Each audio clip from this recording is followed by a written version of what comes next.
This week's battle report is brought to you by the fine craftsmen at Tabletop Armory. Looking to spice up your tables for your favorite wargame? Look no further. Tabletop Armory offers a wide variety of terrain, including new module sets. Want to swap out that spooky graveyard for a forest or tall grass? You totally can, offering plenty of flexibility and replayability on your gaming tables. Find Tabletop Armory on Etsy to access their full catalog and wargaming products. Tables like this one and more will be featured at Nova Open 2023. Come hang out and play games with the tried and true crew in Washington, D.C. this September. Use the discount code below for this month's promo. Hello and welcome to this week's Mark IV Battle Report on Tried and True. A special thank you to Jason over at Steam and Sorcery for sending us some really great custom terrain featured in today's episode. Check out his Warmachine channel in the description below. If you enjoy our content, please consider subscribing to the channel and keep up to date on our BatRep and podcast releases. If you would like to support the channel directly, a link to our Patreon can be found in the video description below. Speaking of Patreon, this month's matchup was selected by our patrons. Our match today was recorded using the 2023 Steamroll the Rules Scenario 4 Invasion. Adventuring through a spooky graveyard with an army of the Western Reaches is returning player from Northern Maryland Warmachine, Ryan. Welcome back. He has brought a 75-point army of Mark IV Legacy Scorn led by Jalaam. Please discuss your lists and thoughts going into today's game. Hi, great to be back. So going into this week, I knew I was going to be playing into Cricks, which inevitably I knew I was playing into Scaverous with Banes. So I thought the only way I'd really have to deal with that is to bring Primus Jalaam and 2 Archidons just to have a nice long reach on the table. I brought Malik Karn just for his hitting power, and a Titan Gladiator just for some threat extension using his Animus. I also brought Mortigu Willbreaker just to kind of hand out some tough when needed. Cataract Incendiary, I think is how they're said. I'm not 100% sure. I brought them for AoEs just for general table management and Bane management. Pain Givers, 2 units of those are obvious just to, power up my beast a little bit more, and some Swordsmen and their Officer. I brought them just to help kind of clog up the table and hopefully slow them down. I also brought the command card Arcane Forces to extend my spell range by 5 inches. I brought Breakthrough to kind of help get me out of some tough spots. Infiltration, again, just to hand out a little bit of stealth when I needed it. Power Swell, just because I knew I'd probably be casting a lot of spells coming out of Jalaam, and I might need the extra. And True Inspiration, just because sometimes things need tough. Welcoming to Tried and True for the first time from Delaware Warmachine is fellow community member Tim. Welcome to the channel. He has brought a 75-point Dark Host army led by Scaverous. Please discuss your thoughts and objective going in today's game. Hey, I'm Tim. Thanks for having me. Today I brought my Scaverous list, mainly because I knew nothing about what Scorn does. So with Scaverous for his battle group, I brought a Death Ripper and Erebus, his bonded Warjack. For solos, I bought Bane Lord Tartarus and Dara Wraith to help out with moving my Banes around the field and a little bit of hit fixing. I have a Necrotech, Old Grim for some range support. I bought a unit of Bane Knights, basically just to jam things. And I have 2 units of Bane Warriors, each with the Bane Warrior Officer and Standard Bearer. I also bought the Wither Shadow Combine, more to have a little bit of support for TKs and to help out with Scabby's feet. For command cards, I brought Breakthrough, Old Faithful, Power Swell, Put the Fires Out, and Savagery. Can Lord Scaverous, along with an army of Banes, repel an assault from Jalaam and his warbeasts? Let's get to the table and roll off. Alright, so this was deployment. I was on the play first. I kind of just flanked the outside with Archidons because I thought that was a good idea since they can move so far. I thought I could kind of just swing around the outside of the board here. And I kind of just piled everything else in between the two and had just, a huge block of guys in there. And meanwhile, Tim, you kind of spread your Banes out a little further to the outside. Yeah, I was hoping to just play the zones. Yeah. I definitely set myself up in a way where it might not have been the best on scenario, but because I have the reach of the Archidons, they can probably still get out there. And so right here, he has Old Grim on the table. I'm already like, all right, let me just check the threat range of Old Grim, because he's just going to shoot across the whole table and, ping out pretty much everything that's single wound. Because that's, just kind of what Old Grim does. So I moved my Archidon up in front of the building. It kind of turned into a race to the building. Tim and I were talking before we started playing of, we want to get to that building. We kind of want to take that high point. And so, the Archidon definitely helped me just, with his speed, kind of get up there. And then I brought up the Pain Givers behind everyone and, just do what Pain Givers do. Run the beast, take the focus off the beast, or, take the fury off the beast. And, Jalaam can sit on all of his, or cast spells, do whatever he needs to do.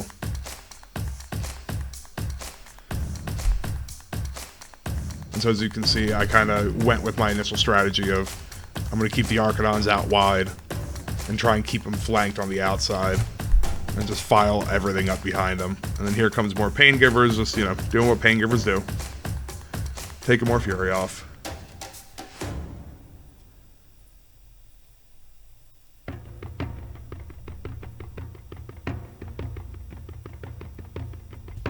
And then up came Jalaam, I believe that was, just right up into the middle.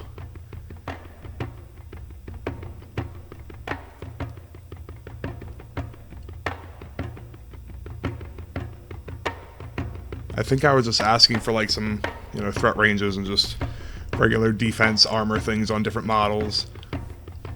And then that's when I realized I never set my prey for Jalaam. So Tim let me go ahead and set my prey, which, I knew from the start was going to be on Old Grim. Just because, if Old Grim gets close enough, Jalaam's going to try and shoot him out.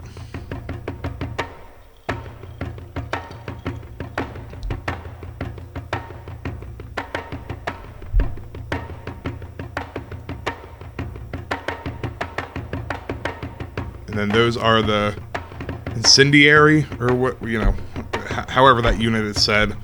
Just moving them up, just squeaking them between the hill and the forest there.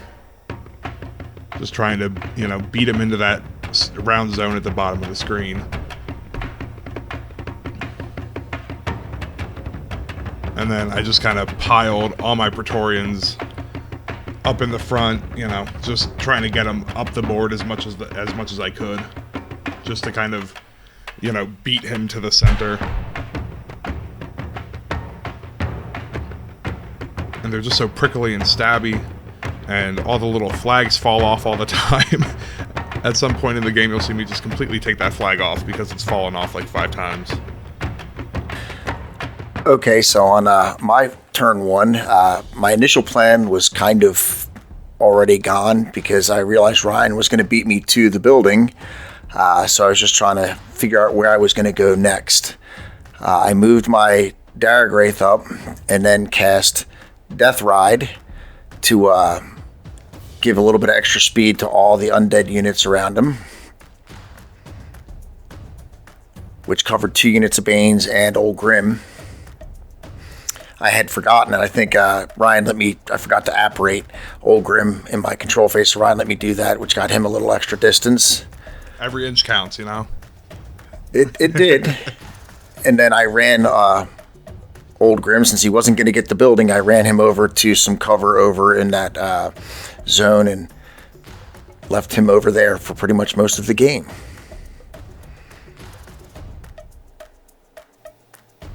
Yeah, and that's not a bad spot for him. He, the range on his gun is, 14? So anything that goes in that area is, subject to just being shot off the board. That is true. That is true. So then I went with Scaverous, and he cast his upkeep to give Erebus +2 armor. He then TK'd that Bane just to get him up the board a little more.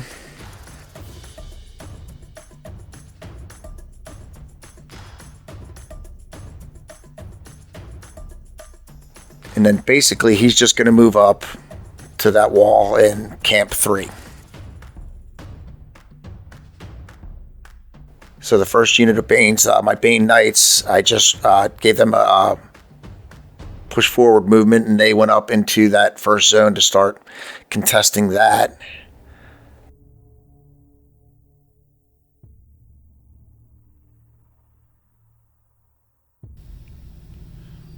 Yeah, once you move them there, I kind of looked at it like, Tim can have that zone. I'm going to try and leave that one alone the most I can. And just stay flooded down on, like, the bottom side of the screen. Yeah. So then my next set of Banes, I moved up behind the building, trying to give them a little cover because, with Ghostly, the building isn't a problem if I need to walk them over to attack something. But we're trying to keep them alive. Using the building as a little bit of cover. Mainly the leader, because he can bring back other models that have been taken off the board.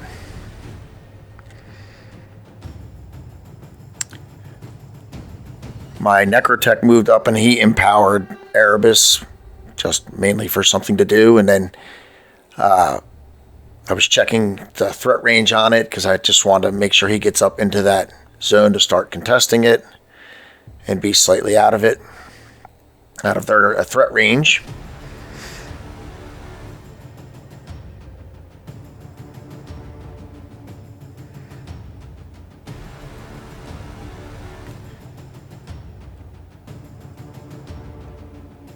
And then this set of Banes down here on the bottom, I moved them up into the forest, just getting them up to kind of toe the zone, but still be in the forest.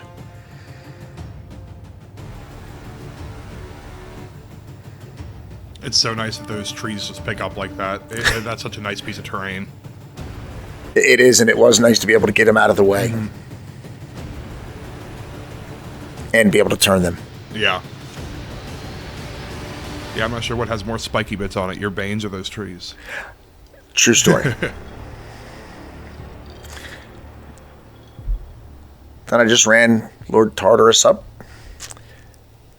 And my other Jack, I just ran it forward. Almost forgot those last three. Yep, almost forgot the Wither Shadow. And I just kind of moved up a little bit just to kind of stay safe, but be up where they can start, helping to cast a few spells. All right, so this was top of 2. At this point, I was just checking ranges of everything, of what my beast could do, what his threat ranges were, and going into this turn, I kind of already had a thought of what I wanted to do.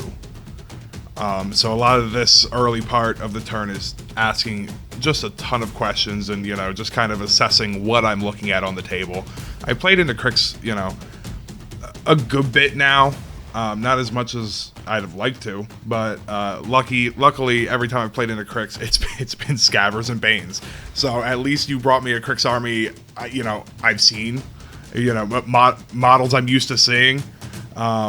You're welcome. Because if it were any other list, I'd have a million more questions of, what even is this model? Like, outside of the Bane list, I'm not sure what Crix has.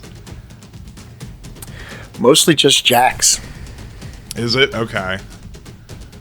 There was a couple other solos I thought about bringing out, but I wanted the Wither Shadow. Yeah, I think ask. Yeah, that and the you Knight. said you were going to bring another gunner out. Yeah. Or, someone with a range.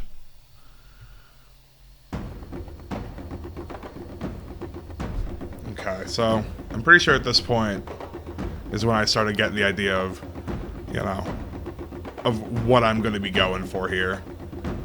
I started just trying to test measure out, okay, what can get where, what can they then hit.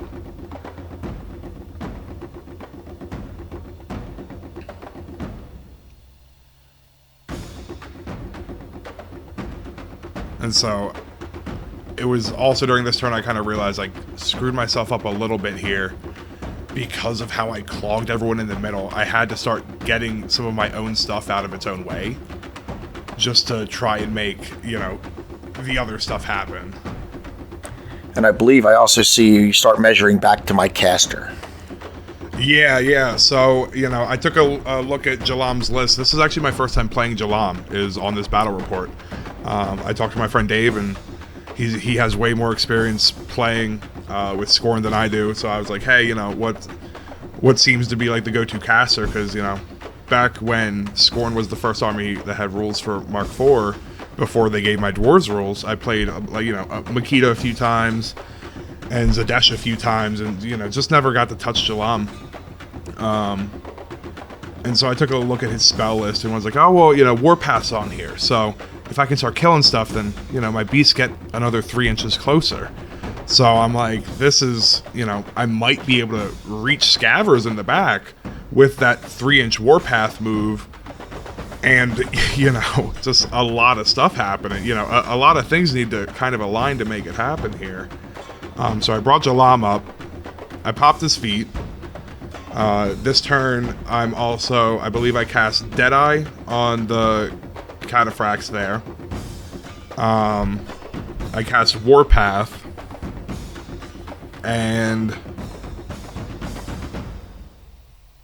I believe I cast, or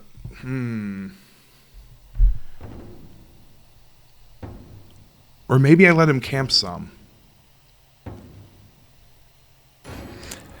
I'm trying to remember. I think you might have camped a couple. No, Yeah, actually, I don't know that you did. Actually, you might have used up just about everything because you clogged up the whole board. Yeah, I did. I want to say I was like, it's fine with him camping none. I might have thrown Deadeye out there on the one unit. I know I did. Getting that one trooper. I think I ended up doing a Vanish on him. And yeah, I ended up casting enough off of him.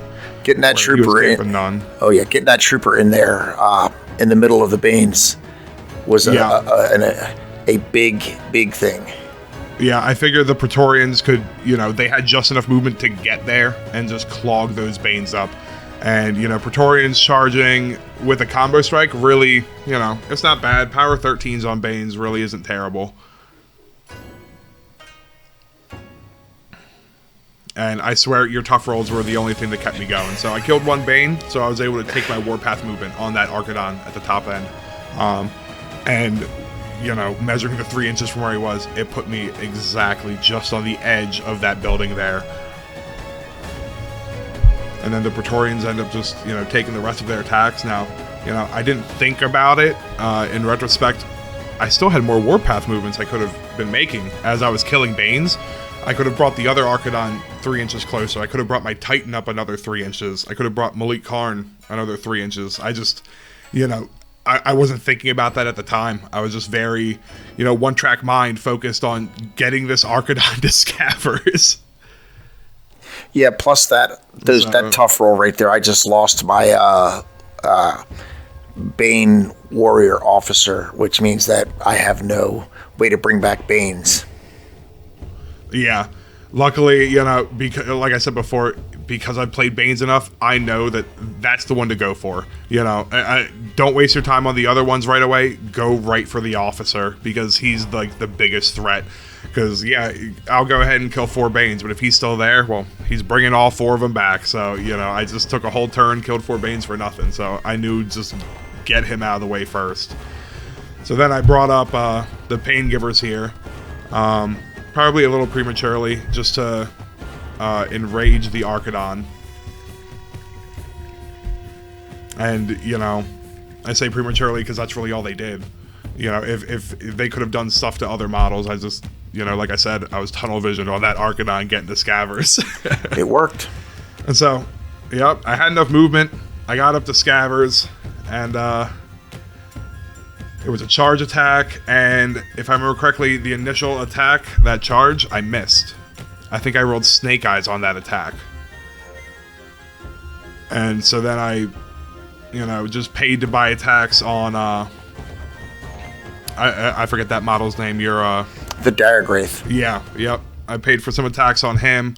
I think I may have been able, I think this is when I managed to dismount them. I'm not 100% sure. Maybe not.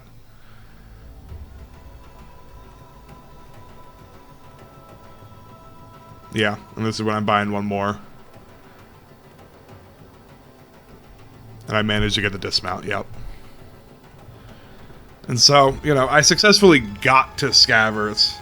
I didn't manage to hit him. I missed him on the charge. He just had a high defense. And then I realized, even if I hit him, his armor's high enough where the Archidon's not really getting too much through on him. Plus he was camping 3. Right. And so then I bring up the Incendiary, and I look around like, okay, what can I start lobbing some lobbing some fire shots at. I threw Deadeye on them because their gun has critical fire. So I was just hoping to crit fish and, hopefully get some fire. Your guys did have stealth, so I had to kind of reposition, one of the ones I had so I could be within 5. But I managed to hit both times, and one of them ended up being critical. One of the hits was critical. It didn't do any damage to the others, but it set them on fire. And I think it set on fire tartar sauce there and one of the Banes. It did.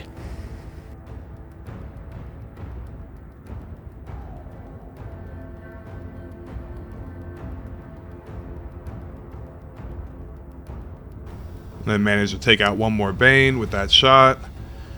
And then do some AoE rolls.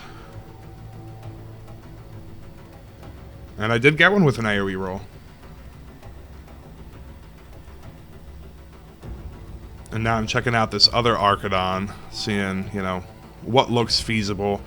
I was measuring over to Tartarus there, and then I realized that's a forest. It gets kind of confusing when you start taking the trees off of the template, because then you start forgetting that it's completely a forest template, and I'm just looking at it like it's open terrain.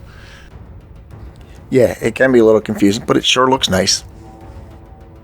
Yeah. And so I decided to activate the Titan first to move him up. And then I used his Animus on the Archidon, I believe, to give him that extra, I believe it's 2 inches of movement it's the Animus Rush. They gain +2 speed. So that gave him just enough to get all the way up in there. And then we start taking some hits on some more Banes here. I tried hitting... And make a tough roll. Yep. And then this is when I realized that your guy has take up, so you managed to keep him alive with a take up there.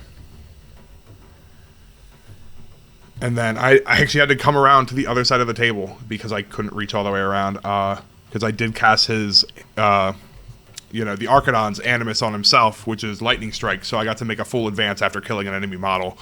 So I thought, you know what? If I already have one Archidon in the thick of it over near Scaverous, then I'll get the other one in there. I'll really just make a presence of dragons just flying in there and hope for the best.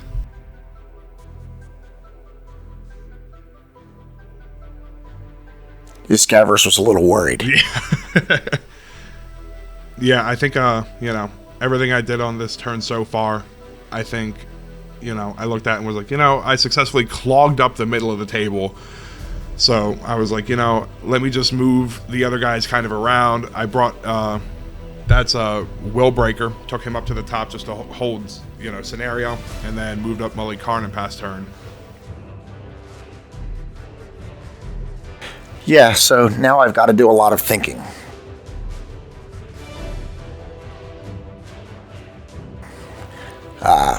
I don't believe this turn that I even allocated anything off of Scaverous, figuring he's going to need all of it to defend himself. As you can see by the nervous finger tapping. And so I'm trying to think what I did first here. Oh yeah, I moved up my Necrotech just to be able to empower Erebus. Mm-hmm. So it just had to shift a little bit over just to get him within range. So I moved him over, and then that gave Erebus a second focus. I was realizing that he can hit both models. He didn't have to. I didn't have to play my command card at this point in time because he was still an inch. So he was able to. I believe this is the turn that I just made him turn and attack the Archidon. But the big issue is your feat. Me not losing one die. Yeah. So I used my command card, put out the fires for the Bane, and Tartarus passed his check. Yeah, I thought, my feat the past turn, popping it then would make sense because everything I have is around defense 13 or 14 going up there. So I thought, clog it up, make it harder to hit, and, see how you react, and then, just play from there. Yeah, which was a bit worrisome.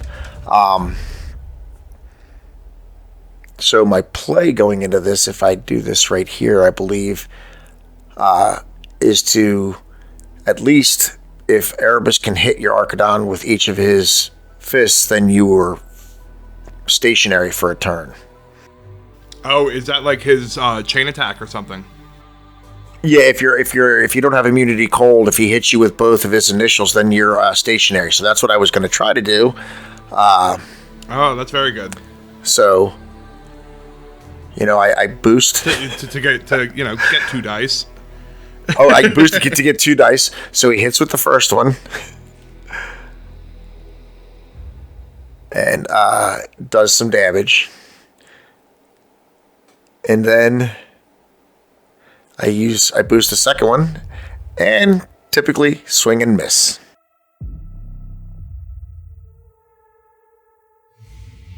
At this point, I think it is.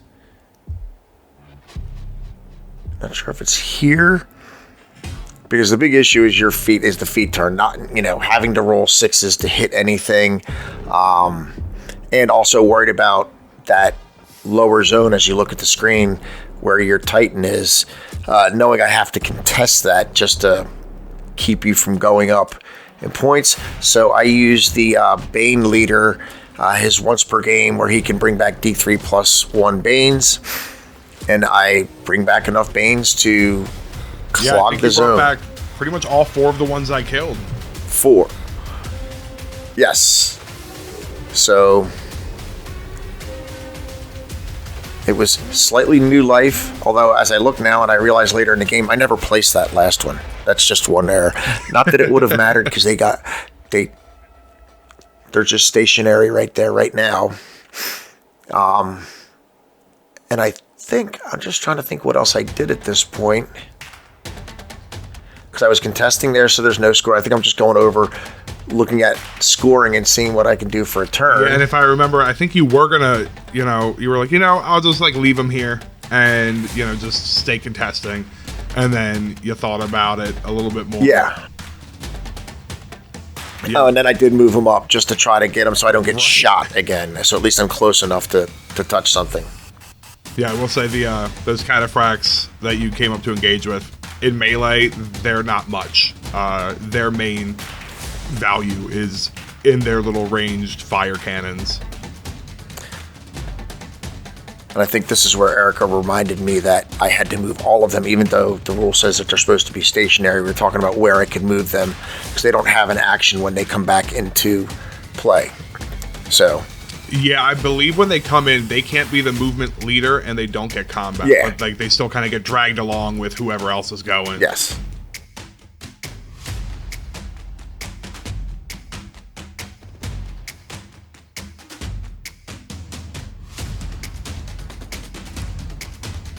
And I think at this point, I kind of start looking, and I'm like, I move my my other jack up just to kind of clog to keep you from bringing up your Molag Ball. I couldn't get to him because of the banner bearer there, so I didn't have a clear shot to get there, so I just walked him up. I started asking about the guy up on top of the roof to see what he could or could not do, and when you said he had no attacks, I decide to bring my Banes just to move them over, just to make sure that they don't get that they can't be seen.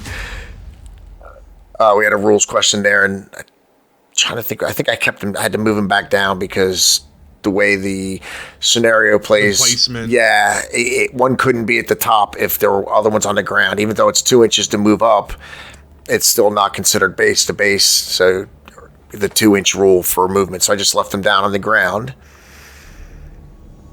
And I believe somewhere in here, I think that's just about... I don't know if I take a chance on casting a spell, but it was looking pretty bleak at this point in time, just because of the fact that I think I did, so I passed turn. And I'm just noticing now you didn't. I don't even think you activated Tartarus. I didn't, because with one dice to swing, it really wasn't. Oh, that's fair. I wanted to keep him safe as compared to committing him. Yeah.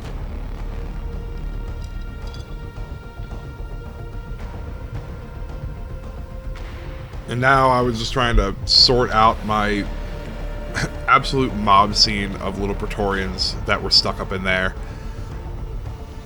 Because I knew, I wanted to get Mulikarn up in there. I needed to clear some stuff out of the way to try and keep pushing into him. And so it was a lot of just strategizing, trying to think of, what can take out who, and then, just where to move from there. So I play around there, and then I'm reminded that I actually can't move where I intended to. That's when I took the flag off and did not put it back on. That flag just keeps falling off. So I had to move him back, keep him engaged. And I just had to figure out, how exactly I need to place that, my main movement leader here. Yeah, moving around my objective. Yeah, because, some of them needed to, dance around the objective, stay engaged with your Warjack there, maintain some engagement if they wanted to hit the rest of your Banes. So it was, riding a fine line here. And I think I managed to get some swings on the Banes, and then I think I might have taken some swings on the box just to try and kill the objective. As usual, Crix dice don't like tough rolls. Yeah. And then this was just, the granted sidestep move.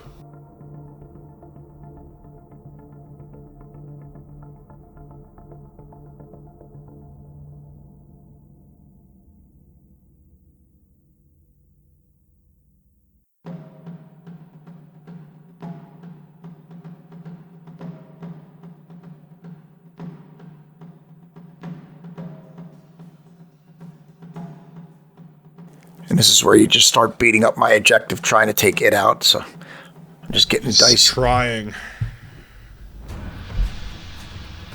Dice off 5 on that objective coming off Praetorians is not ideal when it's not on a charge.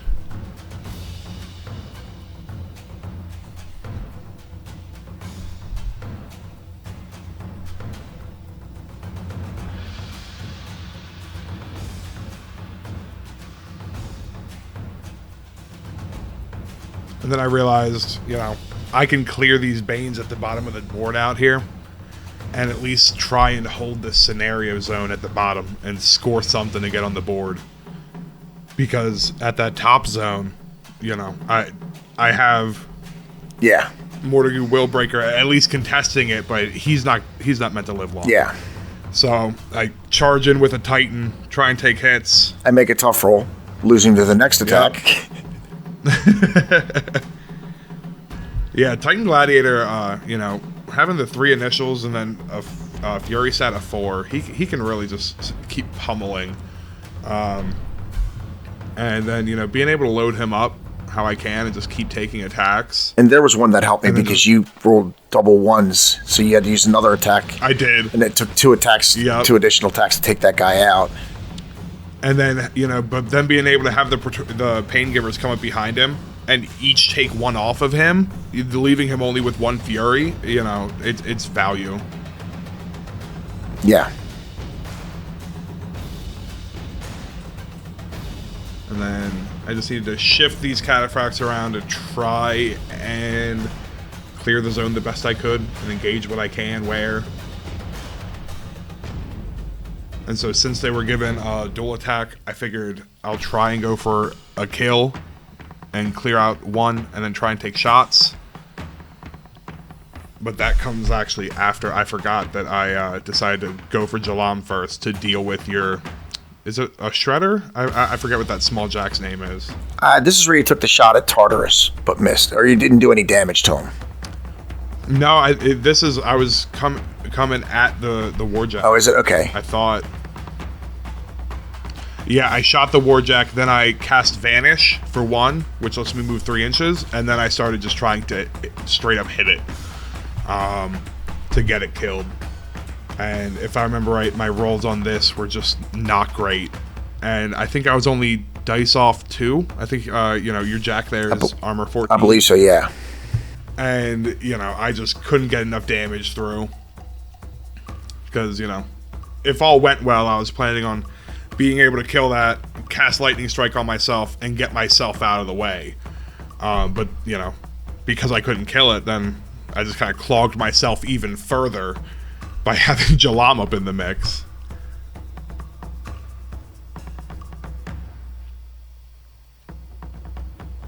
And about here is when I looked over at the clock, and I saw 5 minutes. And I said, oh God, I gotta get going. Yeah. I gotta start moving much faster than I've been moving. The assassination run took way too long. Trying to figure out how to plan Jalaam's feat and everything took way too long. So I'm like, just move stuff up, start hitting as fast as I can. Yeah, and that's where you took out my arc node. Yeah. And then, move up this Archidon, try and hit Scaverous. Again, probably not the best idea, and it definitely chewed that clock down when there were probably easier targets to just, get hits on. But I'm stubborn, and I wanted to kill him. And I think at this point, I'm not even sure if I had to. Oh, I did have to use. I just kind of negated anything that you were doing damage-wise. Yeah, I think my damage, it was like 3 damage, then 5 damage, then 5 damage. And you're like, all right, well, no damage. You just kept negating it all. Yeah, because Breathtaker makes you a -2 within 5 inches of him for your damage rolls.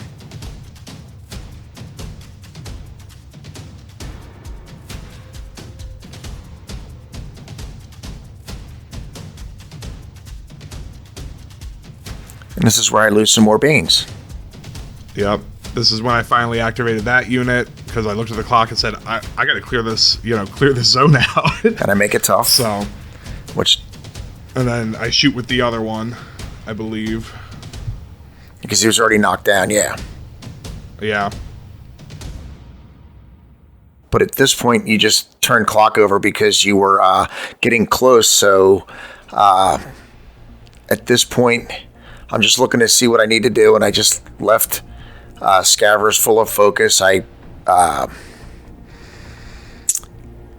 tried doing some attacks with... that was me getting focus to... giving the focus from my Necrotech to Erebus. I had to move him over, so now again I have some attacks, and now I actually have all my dice to roll. Not sure what I'm thinking about here, but I might not have used Erebus at this point in time. I'm trying to think what I did first here. I knew I was pretty much clogged up, and so, you'd already scored the bottom zone. I needed to find a way to score the top zone. But basically I moved just for something to do, because he was pretty much going to be wiped out soon. I moved the Bane Knight Officer, who with Dark Shroud and dual attacks was able to do a little bit of work. So I finally removed the model from the board at this point in time, because he is a weapon master. So yay me. I guess we're down to 17 models to 1 now.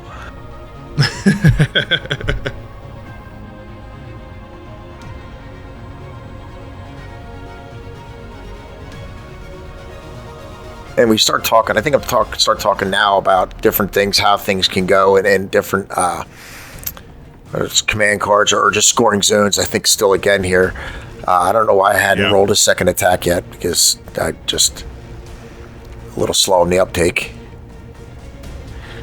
Oh, you know what I did here was I forgot. I used my command card for savagery, because I forgot that those guys were tough, and luckily you made a bad tough roll on the first one. But if I did damage, I wanted to make sure he was removed from the board.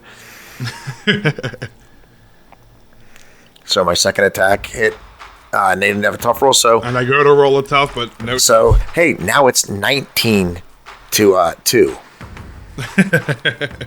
And here I use my second command card. I use the breakthrough card to be able to get my knights out of combat with the Praetorians down there. So I bring them all up, and it takes me a little bit because I've got to do a little jockeying and was reminded that the whole unit has to be in the zone to score it, which right now that one guy at the bottom is not. So I kind of shift everything over to where, because the zone does that house is in the zone. So I start casting to try to take out that guy. And I roll Crix dice. And the second guy... Then you roll good. Yeah, the second guy hits and takes him out. Easy kill. So now I'm scoring the top zone. You're scoring... Oh, no, the bottom is contested now. Yep. And the middle is contested. Yeah, you have just the toes of that jack in there. So at this point in time, I think I might take a swing with the standard bearer at one of your Praetorians while he's still alive. If we're going to go out swinging, Yep. you know? And he does. He takes one out. Oh, actually, that was a shot, I guess, with Old Grim. Sorry. So he gets a soul. And I think that's my first error. That should have gone to Scaverous because he's closer. And then he shoots the one guy back there that he can see just to clear out some models. Previously, I didn't take any shots with him when I was short of dice because he was contesting the zone and he was incorporeal, so there's no reason to have him show himself. He's hiding in the graveyard. Yep. And then... I think this is you hitting with the standard bearer. Okay.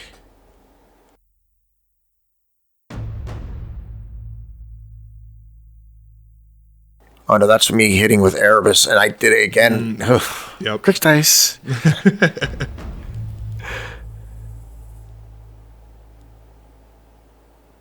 And so again, he's not freezing anybody.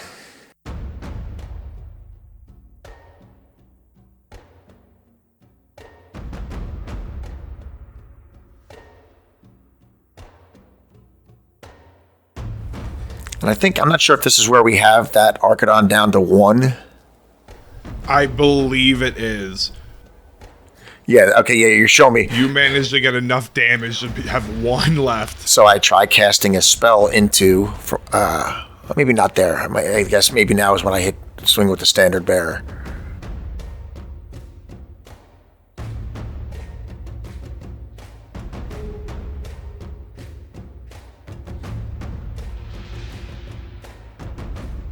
Oh no, I think that was the spell. Trying to cast with a shadow cast a spell at it. Didn't matter. No, that was... Oh no, that was that was on the Praetorian, and I rolled tough. Okay. Because I did have that True Inspiration command card on them, which I forgot about. So at some point here, I actually...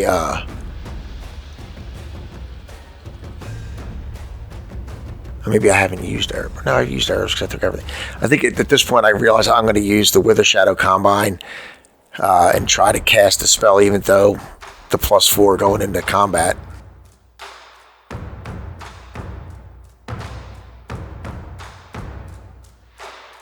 And I think, again, at this point, we're just kind of talking about what can kind of go on. And now I'm looking at the Wither Shadow because I had one that was in melee range. And the spell does nothing. It just barely missed. So...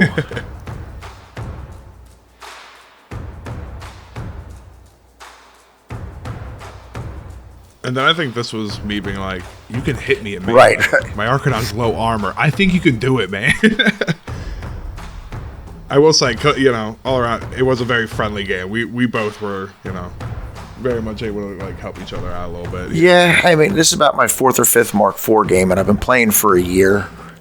I think that was the spell, or maybe the melee swing. And I'm just looking through things to see what I can do. because I really didn't want to use Scaverous right here because he was camping. I didn't want to, he was camping so much. But also, if he uses Thresher, he might take out my Necrotech also because he hits everything that he can reach. And so that's where with melee attack, which actually, to tell you the truth, that was a rule error also, because I was supposed to have a soul to be able to do that, which he would have if I'd have given him the one from Olgrim, but in the long run it didn't affect the game because I would have used Scaverous to kill that, but it was still a rules mistake. And at that point... And even if you had to use Scaverous, you probably wouldn't have even had to use a focus to do it. But at this point, I just clocked over knowing you only have 1:33 left. So you start... And this is when the true panic set in. Yeah, you just start trying to hammer everything. Yeah. Once he clocked over and I saw how much time I had left, I just knew it was go time. Move as fast as I can. You've never seen a Titan move this fast in your life, making so many hits so quick. And then I was like, all right, I just have to get the Praetorians out of here.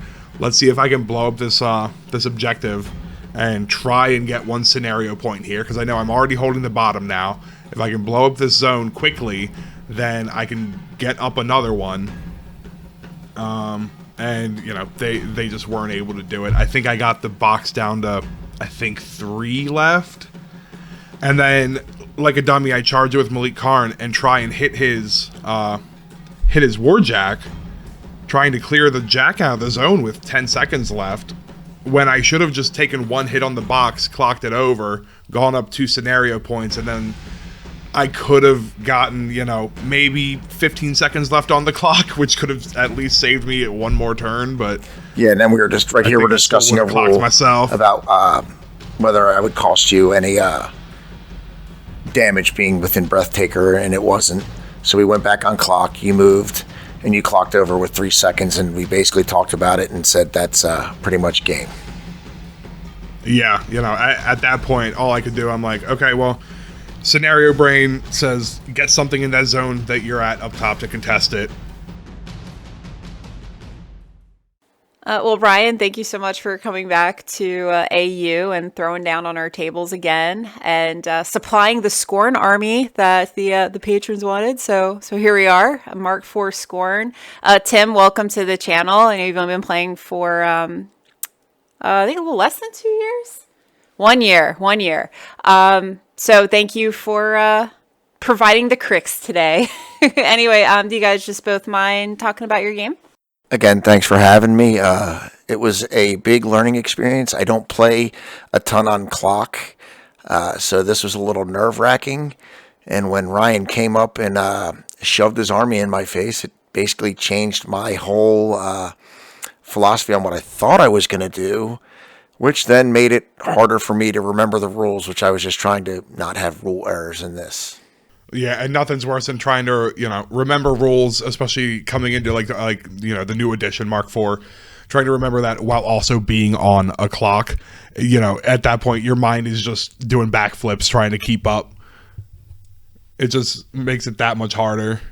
Yeah, plus that 45-minute clock really seems to go quickly. Yeah, this was actually my first time playing on a 45-minute clock.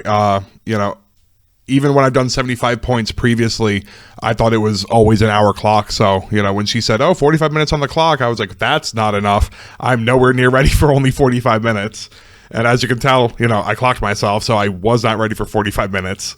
Yeah, and I think overall, if you hadn't tried the assassination run, I really think with the speed of your beasts in that feat, that you would have probably won the attrition war, if not the scenario points. I realistically, I don't know what I would have done other than having you clock yourself. Yeah, the turn where I feeded, as we were watching it, I looked at the clock. When that turn started, I was at 38 minutes. When that turn ended, I was at about 15. I took entirely too much time just trying to do that, and now looking back, I know how much damage those Arcanons can output, and, you know, it would not have been enough, no matter how you split it, to really be able to successfully do an assassination. But like I was saying earlier, I was tunnel visioned into just like, you know, I'm going for it. I'm here. You know, I'm used to seeing, you know, if there's an opening to get the assassination, just go for it. And this was one of those cases where I probably shouldn't have. It probably was good to go up and engage you. But I probably shouldn't have tried to commit as hard as I did. But because I went up to engage you, you didn't even feat that whole game, because, you know, we were talking about it when we were playing, and you were like, you know, I don't really see a point. Yeah, because, I mean, you know, his feat really is about, you know, boosting magic attack rolls. But, you know, all it does is gets me to 2 dice with the Wither Shadow, which don't have the highest arcane attack anyway. So to use it after your feat turn seemed kind of a waste. And then after that, really, I think we only went one more round, you know, and that was really about it. My other mistake that I made was really just leaving that one little gap in between that one set of Banes where you could put one of your Praetorians near the leader. Because if you saw with the other set of Banes, I was able to bring back 4, although I only placed 3. And in that middle unit, basically, once you killed the leader, they're on their own. They can't bring anything back. Yeah, and, you know, one of the things I really like with this Mark IV edition is, you know, the unit movement change. Being able to just place within 2 gives you so much more of an advantage, you know, because when I'm playing against you and you're trying to, you know, screen me from getting to your officer, as long as I can get to one of your Banes, I can place behind him, and then I'm in your officer's face, unless you've been base to base the whole time and I can't get within 2, which normally, you know, when you're just moving, you're not really thinking about that. And so, you know, just being able to kind of slingshot, like catapult another dude on the other side of who you're even attacking to get behind that line really helps just kind of break through that and, you know, deal with things like getting to that officer and stuff. But it's a double-edged sword. You know, I needed to break through and get to your officer, but if I were in your shoes, I'd be like trying to do anything I can to stop that. So, you know, I thought I did, and then I found out I did not. Other than that, I mean, you know, Erebus did pretty good work. I mean, you know, the Banes, I like the way they work in Mark IV. I mean, I don't have a lot of units to choose from, so it makes it a little easier to get used to moving them. And, you know, Weapon Masters with stealth, you know, you can't hate it. Yeah, no, not at all. And, you know, if those Banes, you know, I've seen them, I've dealt with them, and I've gotten hit by them. When they get that alpha strike, it's devastating. Yeah.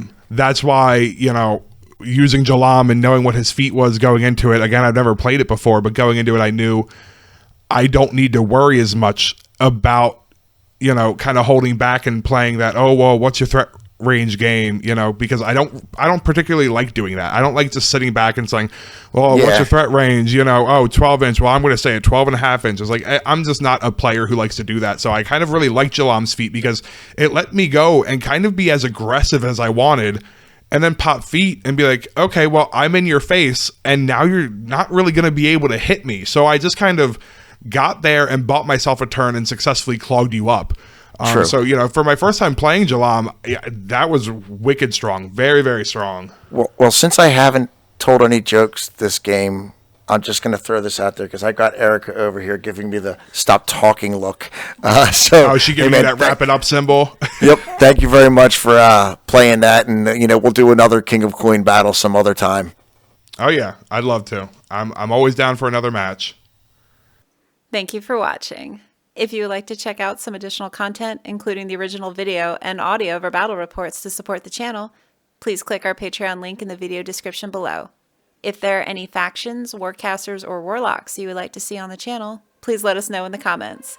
And as always, see you on the next tried and true battle report.